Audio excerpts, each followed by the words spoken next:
Olha, Ângela, eu tenho a mesma preocupação que você está externa. Eu fui vítima da criminalização da política. E a criminalização da política, do lawfare, da justiça de inserção, começou com o mensalão. Veja bem, Era essa petista política... e tucano, mas ficou só o petista, né?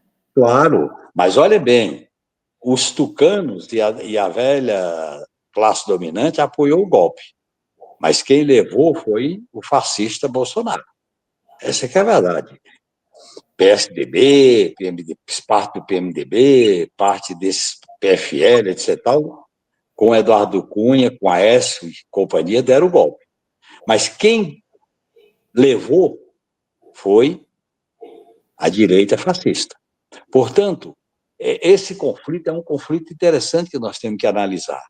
Hoje, Ângela, o sistema de justiça continua impregnado com as concepções que orientaram a Lava Jato. É necessário uma reforma também no sistema de justiça.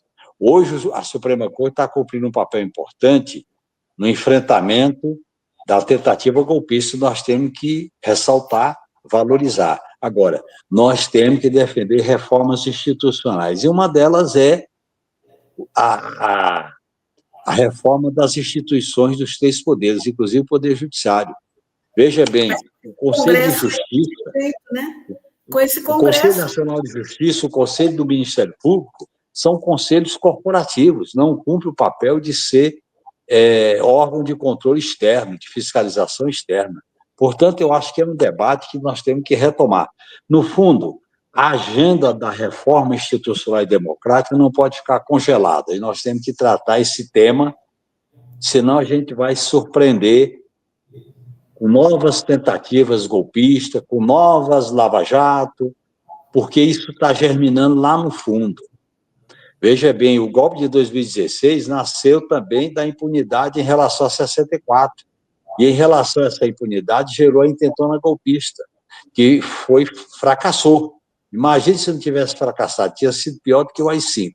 Então, as nossas instituições políticas, elas estão, vamos dizer assim, contaminadas, influenciadas pelo sistema autoritário, oligárquico, corporativista. São poderes que se colocam acima de tudo e de todos, e tem uma visão subalterna em relação às reivindicações do povo. Veja bem essa decisão agora sobre a pejorização, quer dizer, então a pejorização, quer dizer, aqueles que têm contato com pessoa jurídica, né, vão ficar sem nenhuma proteção do sistema de justiça do trabalho. Essa se avoca para a Suprema Corte como um poder supremo que nós temos que avaliar. Eu repito, é importante o papel da Suprema Corte no enfrentamento dos golpistas. Agora, isso nós não devemos transportar, nós não devemos nos iludir e achar que a reforma da democracia passa quase exclusivamente pelo sistema de justiça. Agora, o senhor mencionou a candidatura do Rui Falcão, né, à presidência do PT.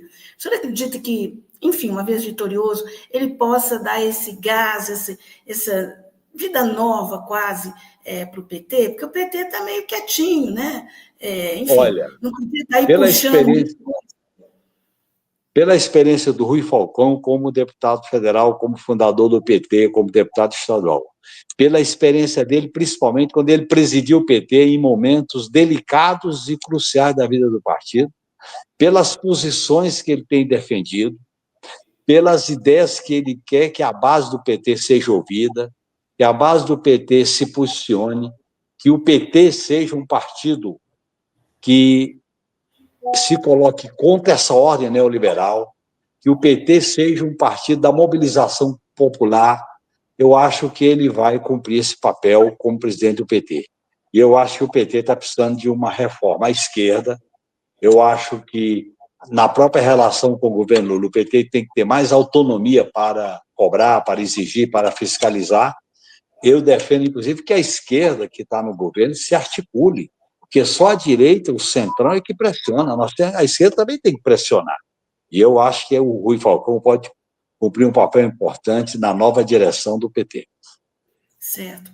Bom, a gente sabe que o presidente Lula tem agendas importantíssimas em termos de política externa nas próximas semanas e meses. A primeira vai ser dia 8 de maio, ele vai para a Rússia, né, participar do Dia da Vitória, que é comemorado lá no dia 9 de maio. E depois, na sequência, ele vai à China, para a reunião CELAC, América Latina, desculpa, CELAC China, né? Qual a importância dessas duas viagens, dessas duas presenças do presidente Lula, especialmente neste momento, e no caso da China, que os Estados Unidos estão colocando essa exigência, né, para a América Latina para se decidir por eles ou pela China? É uma Tem uma decisão... importância estratégica, Angela. Foi bom você citar isso no nosso diálogo. Primeiro, em relação ao Dia da Vitória. As forças progressistas, a esquerda, os socialistas, têm que lembrar o Dia da Vitória nesse momento em que o fascismo tenta se naturalizar. Então, é muito importante essa comemoração, essa presença dele na Rússia a convite do Putin. E a reunião com a China também, a reunião da CELAC com os BRICS. E eu acho que essa reunião com a China é muito importante. Isso se trata de novos eixos e alianças estratégicas do governo brasileiro. Nós temos que diversificar nossas escolhas, nossas opções, nós temos que, vamos dizer assim, jogar no multilateralismo, na autodeterminação dos povos, na defesa da paz, na defesa da soberania nacional. Nós temos que defender a solidariedade ao povo palestino, nós temos que defender a solidariedade a solidariedade a todos que estão se manifestando em relação no enfrentamento dentro dos Estados Unidos contra o trumpismo. Nós temos que fazer uma espécie de internacionalismo libertador.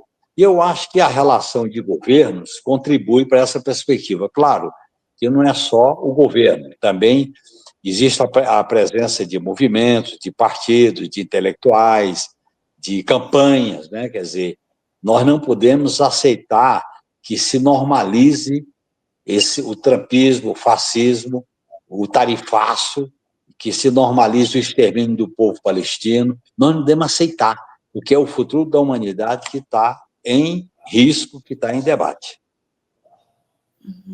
E com relação ao BRICS, né? O Brasil hoje preside o BRICS e já está quase encerrando esse mandato. Que balanço que o senhor acha que é possível fazer, né, desse mandato, um mandato curto, né, por causa da COP30, mas num momento muito crucial. Então, que balanço que o senhor faz desse período do Brasil à frente? Eu faço o seguinte balanço, Ângela, é o seguinte, eu acho que o governo brasileiro errou em vetar a entrada da Venezuela nos BRICS. E eu estou tratando da questão da geopolítica, eu não estou tratando da questão ideológica, da questão do modelo político de eleições nesse ou naquele país. Eu estou tratando dos interesses geopolíticos dentro de uma estratégia de multilateralismo. E eu acho que o governo devia ter, vamos dizer assim, dado maior importância às articulações dos BRICS. Eu acho que o governo avaliou como mais importante a reunião do G20, as relações com a Comunidade Econômica Europeia, com o Partido Democrata americano antes da vitória do Trump. Eu acho que nós devíamos ter feito, vamos dizer assim, escolhas políticas e diplomáticas no sentido de fortalecer os BRICS.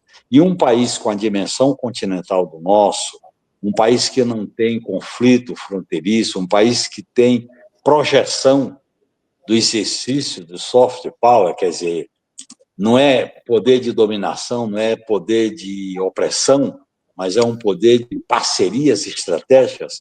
Eu acho que nós devíamos dar muita importância à integração latino-americana. Eu acho que é muito importante via CELAC, porque o Mercosul, com a postura da Argentina e do Paraguai, está, de uma certa maneira, enfraquecido. Agora, a CELAC pode ter um papel muito importante na integração regional, e a integração regional é um elemento importante da influência geopolítica de um país com a dimensão do nosso.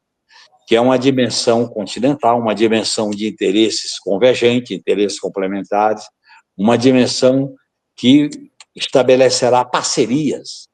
O modelo do imperialismo da Comunidade Econômica Europeia, o modelo ocidental, está em crise. É bom deixar bem claro, o modelo liberal, da democracia liberal, está em crise, ela perdeu funcionalidade, ela perdeu, vamos dizer assim, capacidade de atuar diante dos grandes desafios que a humanidade está vivendo. Então, eu acho que o governo brasileiro devia ter uma postura mais contundente, mais ousada, mais assertiva em relação à gestão dos BRICS e em relação também à integração latino-americana, certo?